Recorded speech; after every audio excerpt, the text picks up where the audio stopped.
Today I'll be telling you my Premier League predictions for the up-and-coming 2020-2021 season, and I'll be telling you why I think these teams are going to finish in these places, whilst also looking at each team's FPL player potential. So let's get into it.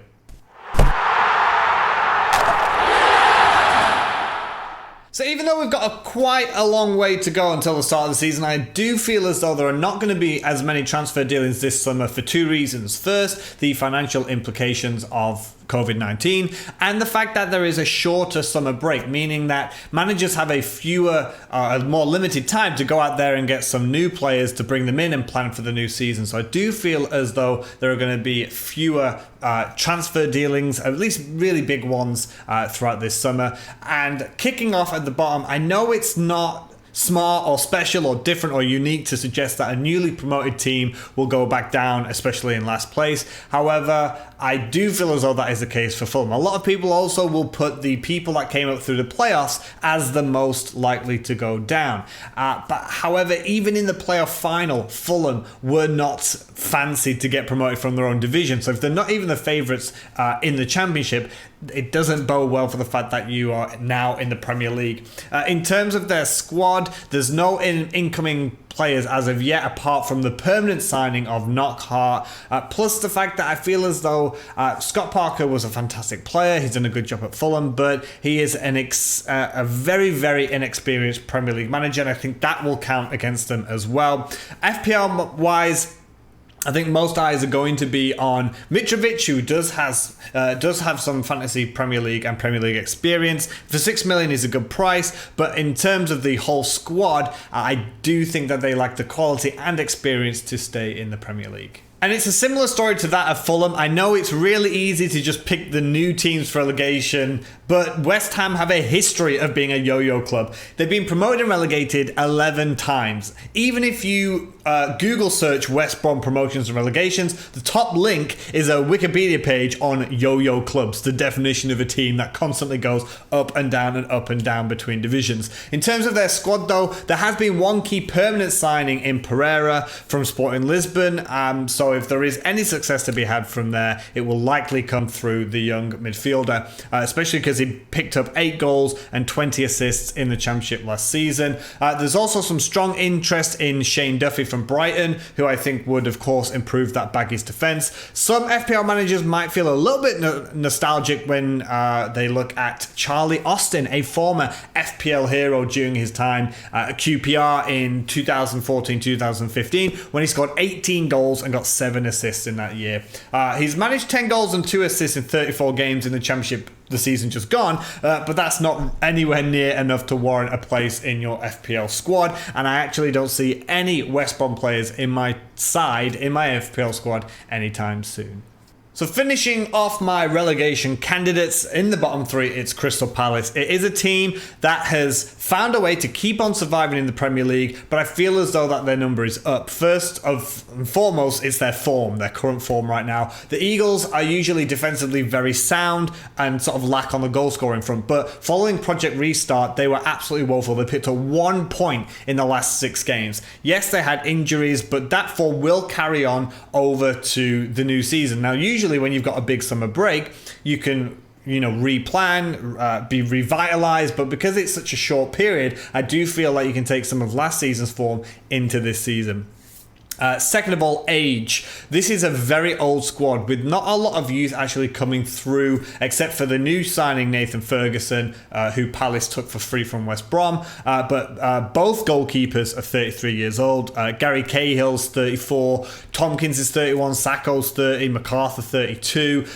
They have the oldest average age in the Premier League at 29, and with little transfer activity in recent years, with no young blood coming through, it does spell trouble for the London club. Also, talisman Wilfred Zaha is again actively seeking to get out of Crystal Palace, who are unlikely to spend that money that they get for Zaha exactly for a couple of replacements for that level of quality. I think that they'll sell him, but they're not going to spend. If they sell him for 40, 50, 60 million, I don't think that money is going to go straight back into another player. Finally, the manager. Now, Roy Hodgson has been a magnificent manager throughout his career, but I think tactically now he's getting a little bit left behind. Not only is the squad getting on a little bit in age, but so is the manager. He's 73 years old, and you kind of have to wonder what is actually left in the tank to manage at this level.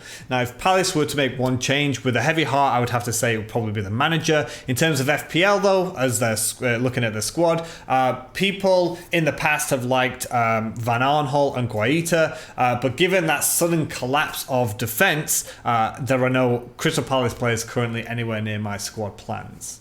With or without Jack Grealish, I do think that Aston Villa are going to avoid relegation this season. They made a lot of transfers last summer with about 12 new players joining the club, and they are backed by very wealthy owners. So I think that this summer now, last summer they created the squad, and then this summer they just need to tweak it and bring in maybe 2 or 3 quality players in the positions that they are lacking, particularly up front. Goals are a problem for Aston Villa. It was Jack Grealish, and at the end of the season, or towards the end of the season, it was Trezeguet that sort of hauled them over that relegation threshold. But up front, you've got Wesley, and then they brought in Samatta. Both of them seem very hard-working, but they are not Premier League goal scorers. They are not going to be your 15 to 20-plus goal scorers that Aston Villa need, because the problem that all the clubs have at the bottom of the table is that they don't get enough goals. The defence also needs some work doing on them, with a lot of opportunities being conceded down the flanks. But even at centre-back, they looked very poor at times. Some very silly, unforced errors that they're going to have to clear up there. Midfield-wise, though, I think Aston Villa are perfectly fine. So with a stronger defence, but just as particularly an established goal scorer, I see Villa being quite safe this season. For FPL, Jack Grealish remains the only one in my plans, but in truth, that's because I think that he might go somewhere else. You know, if Jack Grealish or anyone stays at Aston Villa, again, similar to the other teams as well, there are no one currently at Aston Villa who are featuring in my FPL plans, but I'll keep an eye on Jack Grealish, especially on Fan Team, where he's 6.5 million, just in case he goes to a much bigger club. Could have been a much different story for Newcastle this year had that multi-billion pound takeover deal gone through. Unfortunately, that's not the case, and they're still stuck with Mike Ashley, who really doesn't want to invest in the club, but does really want to sell it. And that's not a good place for a club to really be in. Just like the clubs mentioned so far, no real new signings at St. James's Park, and the fact that they really need to go out there and get themselves a goal scorer as well. Now, the difference here is they've got some good young-ish players like the Longstaff brothers, Alan St. Maximin, Joe Linton. They're all 23 years of age and under. They're also quite decent defensively. Dubravka, the goalkeeper, Fernandez and Lascelles at the back, Matt Ritchie at wing-back, all appearing in quite a few FPL sides towards the back end of last season. But that's the problem with Newcastle for me. Everything is just decent. Everything is just okay. And a Premier League team that is just okay and decent and ticks along season to season eventually finds themselves in some relegation trouble. So that could be the case for Newcastle this year, especially if the teams below them start to find a bit of form. So, as I mentioned before, the issue with them, I think, is a lack of a good goal scorer. So, St. Maximin and Almiron are the prime creators, but Joe Linton, he had a very difficult season last season, but there's nothing again that's showing that he's going to be a 15 goal plus season player that a lower club needs as that sort of forward talisman, and that is something they desperately need. But they're stuck with a chairman that really is not going to invest 30 to 40 million pounds on a striker who can become that for Newcastle. So I think it's going to be another season of frustration on the time. But in terms of FPL, decent defensively, so a few 4.5 millions. I think Lascelles is still 4.5 million, but a lot of us are going to be looking at St. Maximin. I'm looking at St. Maximin 5.5 million. Decent couple of fixtures at the start of the season, but apart from that, not a lot going on there at Newcastle this year. The Yorkshire club are back after 16 years of hurt, and they're looking very solid. They've also brought in a couple of players like Helder Costa. They've re-signed Meslier permanently, the goalkeeper, and Jack Harrison is back on loan. They've also just had a bid accepted for the forward at Valencia, Rodrigo, who is a very good player. There's also movement #free Ben White, where they're trying to permanently sign the young defender from Brighton. There's also interest in Ben Rama from Brentford, Nicolas Gonzalez from Stuttgart, Marco Marcos Sensi from Feyenoord, Buendia from Norwich, Fabian Delph, Jonathan David, Cavani. I could go on. They've got a rich, very ambitious owner. And like I said, even looking at players like Edison Cavani, which would be an absolutely huge signing for the club. But they've got a very good squad, well balanced. But where I think the quality really comes from here is the manager, Marcelo Bielsa. He's a unique manager who probably knows what his opponent's bowel movements are. He's known as El Loco, or the Madman, and he leaves no stone unturned when it comes to statistics and analytics. If they can hit the ground running with a good, strong start to the season, which might be difficult now we've seen the fixtures, they've got a pretty difficult start to the season. But if they can get through that quite unscathed, there should be enough about Leeds to sort of comfortably stay up. Of course, anyone below sort of 14th place could be dragged into that relegation zone, so they might want to just make sure they start the season quite strongly. FPL-wise, there have been some discussions on players like Dallas, Ayling, even the aging but still very, very capable Pablo Hernandez. But with newly promoted sides, I personally tend to stay away from them until I've seen them with my own eyes. I don't watch a lot of Championship football, so I don't like to bring in players that I don't really know, because, like I said, I don't just look at the stats and bring in a player. I want to have the eye test and the stats to back that up as well. Plus, looking at the Championship, how a team is in the Championship does not necessarily equate to how good they're going to be in the Premier League, because that's a whole different ball game.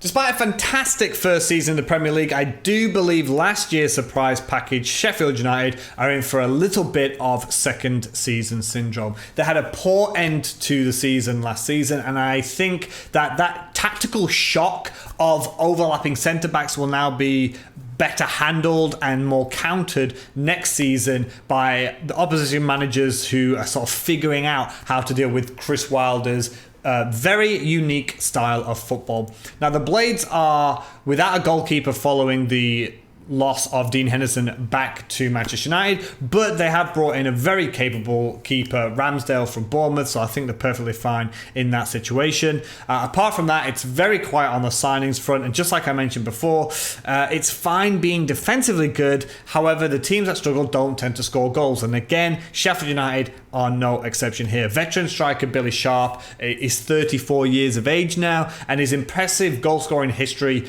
hasn't quite stretched up into the Premier League. Fellow strikers Musette, McBurney, McGoldrick, they've all had opportunities, but none of them have really shown themselves to be a true Premier League goal scorer. For FPL, if the prices are right and still quite low, which they a little bit too high for me there for Sheffield United, but if you still trust in that defence, I think that's where you're going to be going there. Some people are looking at Sander Berge for 5 million in midfield. Personally, he's too much of a defensive midfielder for me. If I'm going to bring someone in, it's probably going to be one of the defenders, but there are so many good 4.5 million options out there that I'm not probably going to start the season with a Sheffield United player.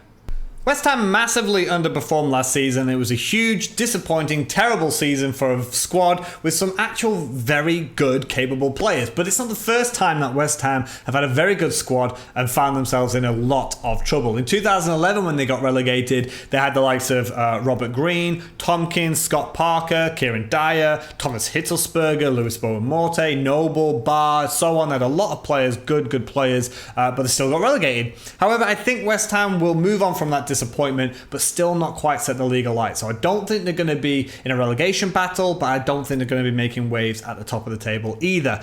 They are still just too weak defensively, and again, we see a team that struggles for goals. Now, Michail Antonio had a great end to the season. He got 10 goals last season, but let's not forget 4 of those came in just one match against a very poor Norwich side. Sebastian Haller got 7 goals in 32 appearances, and I do think there is some potential there, more so than the strikers for the teams who I predict to finish lower than West Ham. But you still need a player that's ready to go and get you some goals right now. There is some interest as well from West Ham for Brighton's Shane Duffy. That would probably improve their defence quite a bit, but it's unforced errors again from defenders here that proves to be a very, very big problem for West Ham. I do think the rest of the creative attackers, they've got some good talent there. In terms of FPL, you've got Fabianski for save points, but to be honest, I'm not going to be going near their defenders. I'm not going to be going near their strikers, even though Antonio will tempt a lot of people. West Ham have arguably the most difficult first 5 to 10 fixtures at the start of this season. There's a lot of people suggesting Souček for 5 million. I know he's just scored in a friendly game recently. And whilst he did grab a couple of goals in the last season, I just don't see him as a long-term option. He plays CDM/CM. People are saying, yeah, he's a threat on set pieces. He's basically the new Fellaini. But if Fellaini was in the Premier League, he won't be in your Premier League FPL side, so I don't understand why you think Souček should be. For me, it's a player that, okay, might get you to game week 2 or game week 3 for when you want to move some money around, but if he's just going to end up sitting on your bench, that's 5 million sat on your bench, which I don't think is very good value there. I would rather have a 5 million defender and a 4.5 million midfielder sat on the bench than a 5 million midfielder and a 4.5 million defender sat on the bench. Another strong season from Burnley saw them finish in 10th place. However, I do predict a tougher season for the Clarets down at Turf Moor. Now, they had a bit of a crisis during Project Restart. Now, most players at their respective clubs just signed a little contract extension that got them to the end of the season. And I do believe that it wasn't just necessarily the players, but it was the board. There was an issue between Sean Dyche, the manager, and the board. So much so, he kind of had a little bit of a protest because when Burnley played against Manchester City, they named 7 substitutes. 2 of them were goalkeepers and 3 of them were young players that had never played first team football before. So 5 of his first team squad were out of contracts. That was Lennon, Hendrick, Hart, Bardsley and Ledskins, the goalkeeper. All of them unable to play. Now, Bardsley has since re-signed a 1-year deal. Joe Hart has gone off to Spurs. Hendrick, I think he's gone to Newcastle. But the issue here is you can see already there are some tension between the manager and the board. I cannot really remember the last time Burnley really pumped a bit of money. They're in a difficult period right now, Burnley, because they've now sort of established themselves as a solid Premier League side, but they're in a little bit of limbo, sort of between 8th place and 15th place every year. Are they going to push on? Are they just going to stick with it? They do need a little bit of investment if they're going to move forward, and I do feel as though they've been around and long enough in the Premier League that they should really be starting to push forward, but that's something we haven't seen yet.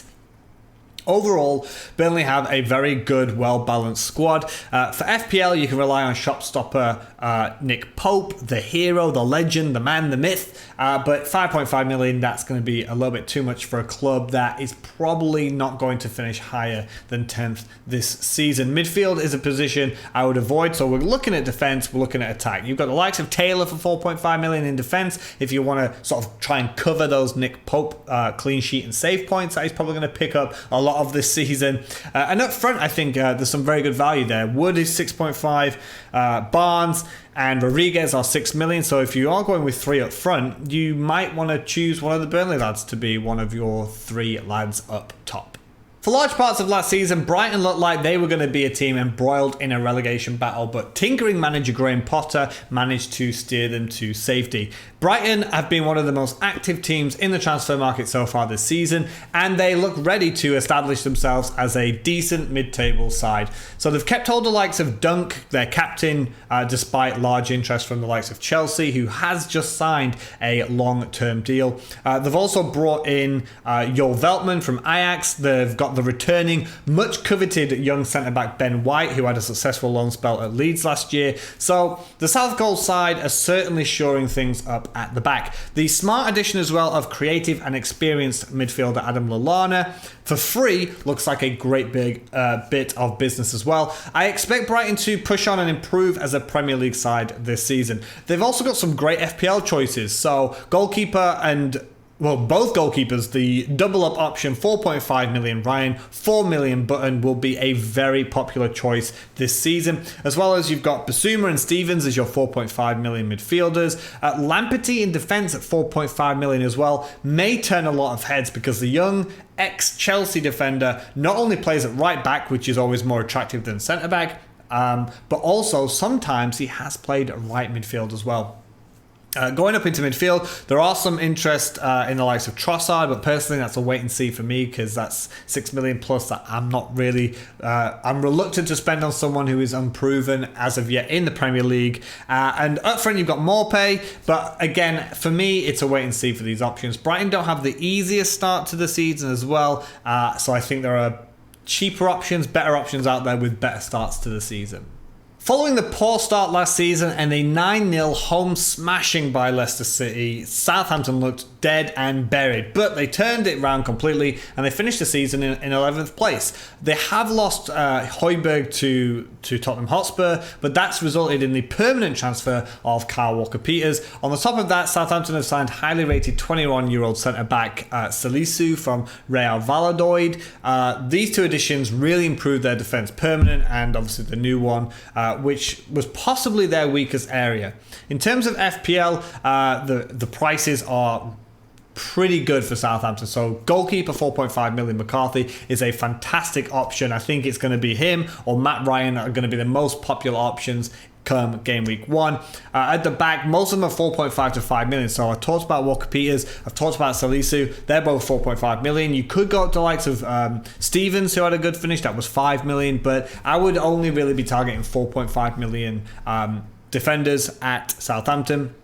In midfield, Ward-Prowse for 6 million might tickle on nicely. It's a little bit too expensive, but a lot of people are going to be looking at Stuart Armstrong for 5.5 million. And up front, of course, you've got Danny Ings, an incredible 22-goal season. And as a cheaper backup option, you could go for the likes of Shane Long as a substitute, but I won't really be going that way. I'd just be looking at Danny Ings in attack there. So with the prices being quite fair, 8.5 for Danny Ings with 22 goals under his name, I imagine quite a lot of few Saints players being in a lot of game week 1 squads. With the resources, staff, players and the board that Everton have, it's still a mystery why this team is not even a top 10 club. They've got very rich owners. Carlo Ancelotti has won 3 Champions Leagues, 2 Best World Coach Awards and a Premier League title.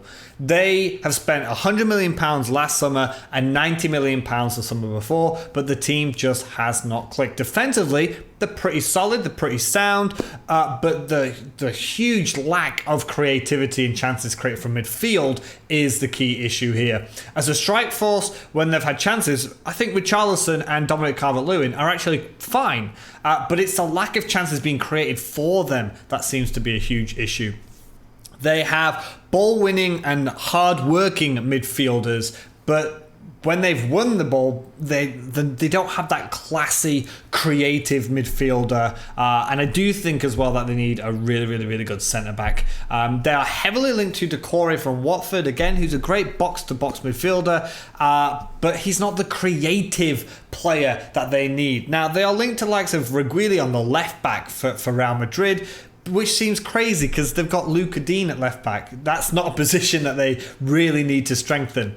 But they are also linked to someone like James Rodriguez from Real Madrid. That's the kind of player that they really should be looking at, not another sort of world-class left back. In terms of FPL, then it doesn't look great, to be honest. I think Everton is one of those teams that have been quite overpriced. You've got up front, you've got 8 million, and just under 8 million you've got now forward Richarlison, and you've got Dominic Calvert-Lewin, both that you're not going to spend that much money on. In defence, the likes of Luca Dean is now 6 million, but defensively they can, or in any terms, they can be quite unreliable. And to be honest, are you going to spend 6 million on Doherty, or are you going to spend 6 million on Luca Dean? I think that's a little bit of a no-brainer. So in terms of FPL, it's a little bit of an avoid for me, especially at the start of the season. The Foxes had an awful second half to the season. They were comfortably in third place in the Champions League qualification area, but the second half of the season, the whole second half of the season, so 19 games, not just after Project Restart, Leicester City were the 12th best team in the Premier League. They have been facing an issue long before we noticed it, really truly noticed it, following Project Restart and those final 8 games of the season. Chilwell looks like he's on his way to Chelsea as well. They've got an aging and injured defence at the moment, and star speed hitman up front Jamie Vardy is now 33 years old. Without significant investment, I just see Leicester falling further and further behind those Champions League and even Europa League places. They have a young midfield though with lots of potential, as well as two promising fullbacks, but aside from Sionchu, that middle of defence needs quite a lot of pace injected into it, and the Foxes just can't keep relying on the likes of Jamie Vardy, who's their main key goal scorer. You can't just have a team where one person is sort of the be-all and end-all of your goals. He was involved in 41% of last season's goals for Leicester, and whilst he doesn't, I'm not saying he's finished because he's 33, but he does need some help with rotation. And the likes of Iheanacho, he just doesn't seem to be rising up to what we thought he was going to. His potential has not been reached. Could he still become a class striker? And it's getting to the point where it's looking a little bit unlikely.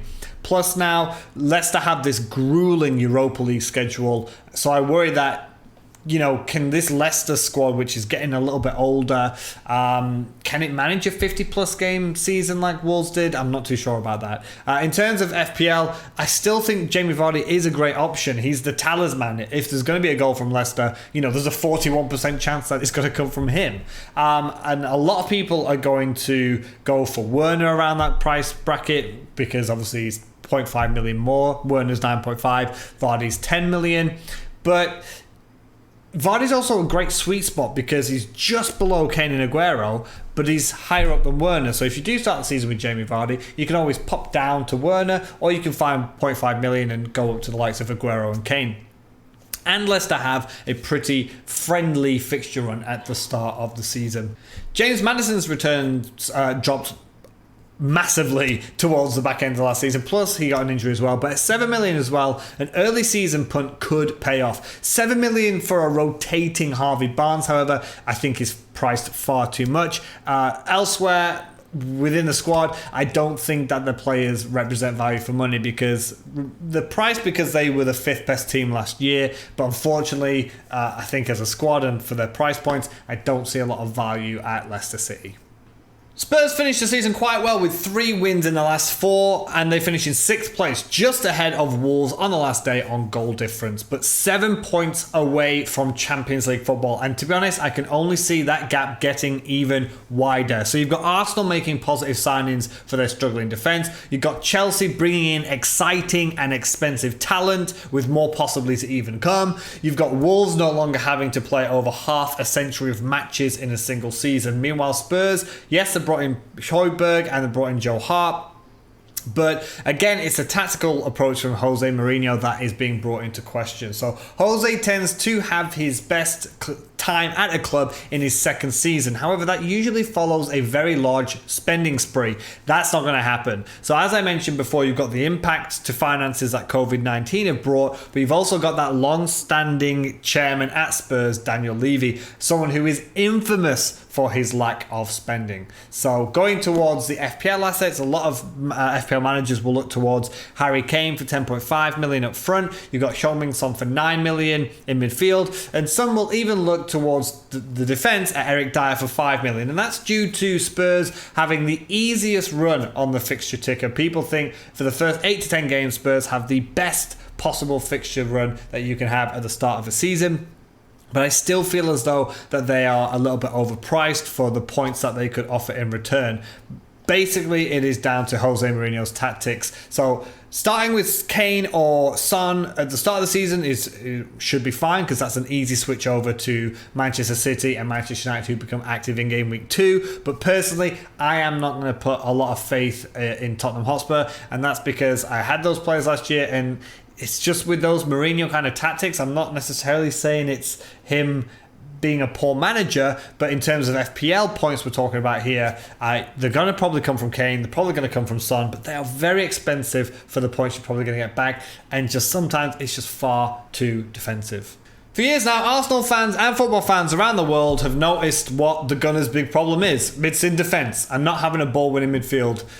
So in the past, they've been fine with scoring goals, but conceding them has been the issue. 48 goals they let in last year. They finish in 8th place. 9th place, Sheffield United conceded fewer goals, and 7 all the way up to 1, except Chelsea also conceded fewer goals than the Gunners. But again, Chelsea also have a very questionable defence that they have to solve that problem as well. So Arsenal have already signed Saliba last year, but this year he'll now join up because he was loaned back to Saint Etienne. Mari has signed permanently, so has Suarez, but both of them are a little bit injured, but they should be okay towards the start of the season. They're not done yet though. They're supposed to be linked to Lille's Brazilian centre-back Gabriel Magalhães. I'm going to say that wrong, but it's something like that. That's extremely close to completion as well, and a huge potential move for Philippe Coutinho could be on the cards, but I would wager that that's going to be a loan to buy kind of option. That's the sort of angle that Arsenal often go for, plus the fact that Ozil is still commanding a huge salary, so I think they're going to have to get him off the books if they want to make any kind of deal as big as Coutinho. And to be honest, if they can, I felt Arsenal were a little bit unlucky last season in terms of their injuries. So if they can avoid the amount of costly injuries that they had last season, so Tierney, Bellerin, Leno at the end of last season, a lot of their players ended up getting injured. So if they can avoid some injury issues, plus bring in these new players and get them suited into the Premier League, I think they'll have a pretty successful season and finish above their North London rivals. In terms of FPL, Saliba and Mari are both 4.5 million, so choosing whichever one of those starts could be a very good option. Goalkeeper Martinez at 4.5 million. Now, Leno is supposed to be the number one, but could Martinez have nailed down that slot? If he has, 4.5 million for the Arsenal number one goalkeeper could be a fantastic bit of business for you there. Up front, there's not much to talk about because the main man there, Pierre-Emerick Aubameyang, is now a midfielder at 12 million. I imagine a ton of managers are going to start with the Arsenal man, even trusting him with the captain's armband in game week 1 and maybe even game week 2, but I can also see a ton of managers shipping him out in game week 3 for the likes of Manchester City players or Manchester United players. It might be difficult to sell him if he has a good start to the season, but from game week 3, Arsenal fixtures turn to be very difficult, and then you're going to be looking at City, you're going to be looking at United and thinking, I want to go over there. So I think that's going to be a popular move. Keep your eyes as well, I think, on Pepe, 8 million. If he's a starter, he's not badly priced for an attacking winger who plays for Arsenal, and I think he has a lot of potential to improve. A last day humbling at Chelsea showed us that Wolves have improved massively and are a great side, but I don't think they're quite ready yet for Champions League qualification. As mentioned before, Wolves played a lot of games last season with one of the Premier League's smallest squads. So backed by a very wealthy Chinese conglomerate and coached by a very talented Nuno Espirito Santo, I think this squad could only improve. The key players are now getting into that prime age, that sort of 28 to 30 age group category where players tend to hit their peaks, and with a couple of higher level competitive signings, I do think Wolves are going to have a successful season. They're linked to the likes of Idrissa Gueye at PSG, who used to be at Everton, excellent ball winning midfielder, Sevilla's Lucas Ocampos, and really close apparently to signing Arsenal youngster Ainsley Maitland-Niles. The biggest challenge I think Wolves are going to face, however, is keeping those key players. Top players such as Raul Jimenez and Adama Traore are already being heavily linked with other top teams around the world. In terms of FPL for managers, I think there are a plethora of options, all the way from, I'm not going to say goalkeeper, so from defence to attack. You've got Doherty for 6 million, the fourth best player in FPL last season. 4.5 million Vinagre, who should be starting the season at left wing back, but keep your eye on that if Maitland-Niles does sign, because that might change things up for those wing back slots. Jota is now a 6.5 million midfielder. Traore is also at that price, but keep your eye on Podence and Neto, 5.5 million potential first team players, because at the end of the last season they were starting to get more starts, even ahead of Diogo Jota. And of course the main man up front, the Mexican marksman himself, Raul Jimenez, 8.5 million. I still think that is very, very good value. There are plenty to choose from, and I would genuinely recommend starting the season with at least 2 Wolves players.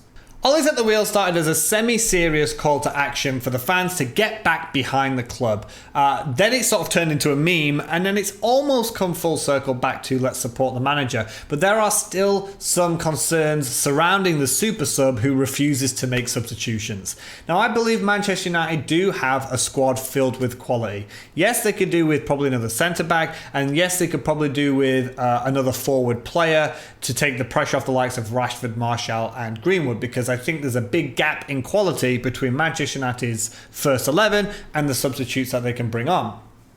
But for me, Manchester United want to be a top team, but right now at the moment, I don't think Ole Gunnar Solskjaer is a top manager. Now, people will argue the likes of, especially in terms with experience, Arteta and Lampard. Now, Arteta was understudy to Pep Guardiola, and someone, again, talking about memes, the one where Pep Guardiola talks to no one because Arteta's gone. Arteta has been in the game, he's been at the top of the game, and I think he will become a very good manager, but he is also still learning. Frank Lampard is also different because he spent also years at the absolute peak of the game with Chelsea, but also it's in his family. He's got father Frank Lampard, he's got Uncle Harry Redknapp, the manager, he's got cousin Jamie Redknapp, the former player. You know, years and years of experience of being within the game for all their life. So when you're looking at other top managers in, say, the top 10, they've all got a lot of experience, or it's in their history.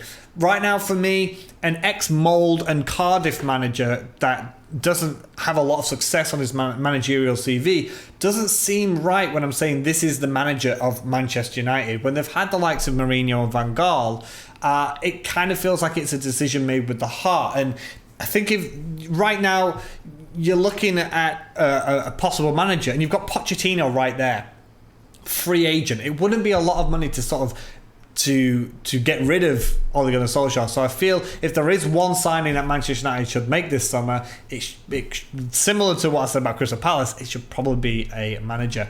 Going back to look at the players though, it's more unlikely that every single day that we go forward that Sancho will move to Old Trafford this year, so they could go for someone like Jack Grealish or shock someone with James Rodriguez or Philippe Coutinho signing, but both I would actually suggest against, given Manchester United's history of signing out of favour big name players.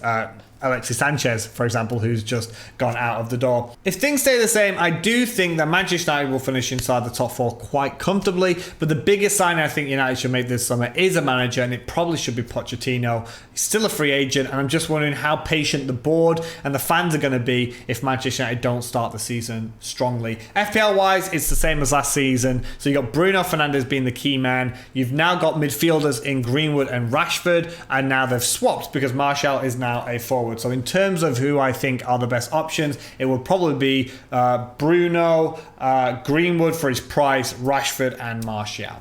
Chelsea started last season with a transfer ban and a very young squad and a quite inexperienced manager, and I think they surprised a lot of us.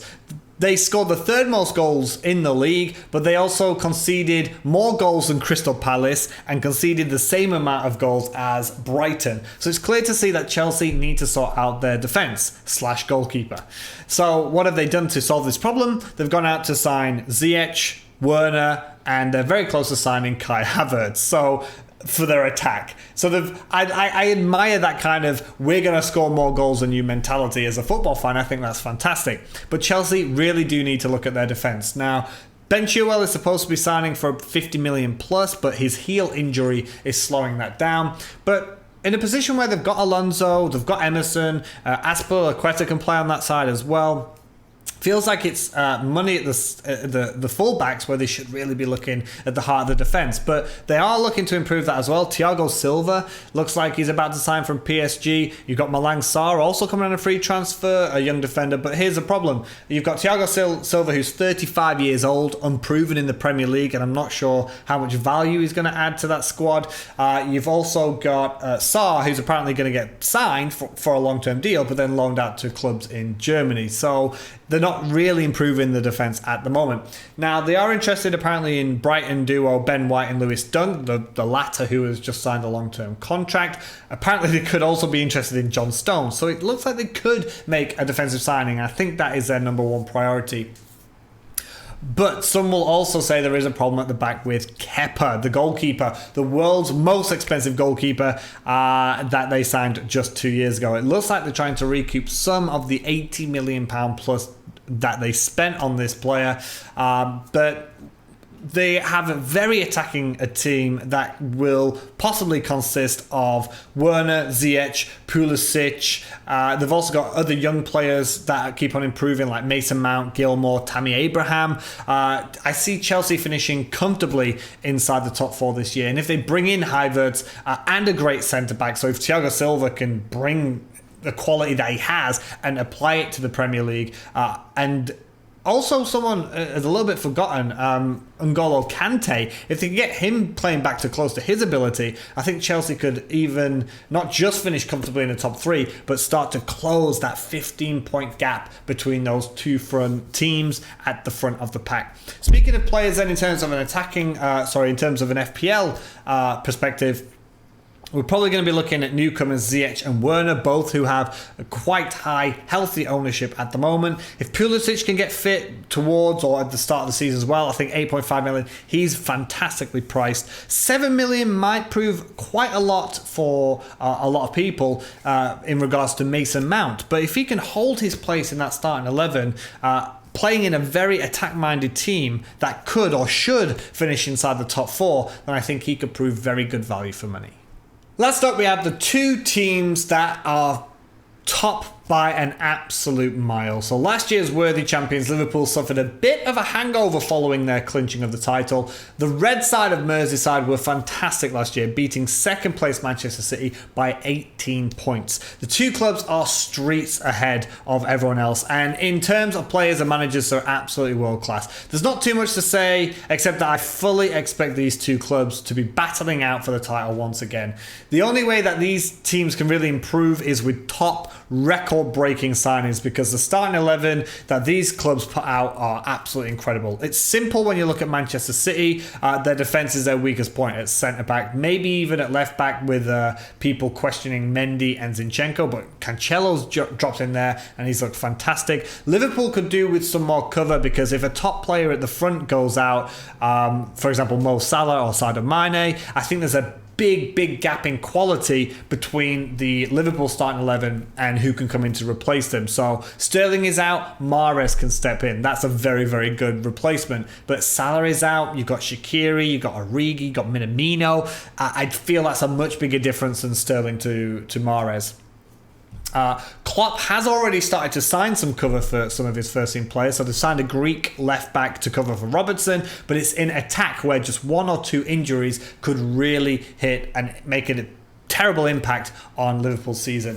Man City, I think last year and the season before, have had a lot of key injuries to first team players. So Sane missed all of last season. Aguero's been injured a couple of times. The season before, Kevin De Bruyne missed a lot of that season. That's why he was so cheap in FPL last year.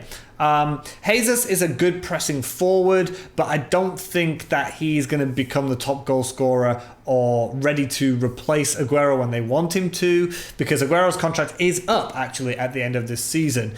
So I think that if Manchester City just go out there and bring in Martinez from Inter Milan, that could be an absolutely huge signing. And you know, fellow Argentinian, so Aguero to Martinez, they could link well together. You know, he is seen as the heir to Sergio Aguero, especially in the Argentinian national side. City have started to improve their defence, bringing in Nathan Ake from Bournemouth. However, despite him being a good player, if they're going to win huge domestic and European honours, they need to sign a world-class centre-back. Now, they are looking at Kalibi from Napoli, which I think is exactly the kind of player that I'm talking about. Liverpool are also working into bringing Thiago from Bayern Munich, and I think that would be a great addition too. These two clubs will no doubt be fighting for the title this year, but with the form from the back end of last season on my mind, plus Guardiola and Manchester City being desperate to be back on top, I can see Manchester City taking the title. Equally, no longer being haunted by the pressure of no title in sort of 20 years. That could release the pressure and the stress and the shackles from Liverpool to go on and play with even more pride and even more confidence. I think the key for these two teams is keeping their best players fit, If they can do that, it's going to be a I think it'll be a closer challenge, but it's going to be these two teams. I think Man City might take it out, especially if they go out there and they sign Lionel Messi. That's it for today's video, guys. I hope you enjoyed it. If you did, maybe leave a like and you can click subscribe over there. Above me is my video on the FPL fixtures and my updated draft. Let me know in the comments below as well what your Premier League predictions are for the up and coming season. When the season starts, there will be weekly videos and a Friday deadline stream around 12 o'clock in the afternoon UK time as well. So there'll be at least 2 things on the channel every game week for the up and coming FPL season. I hope you enjoyed it, guys, and as always, have a good one.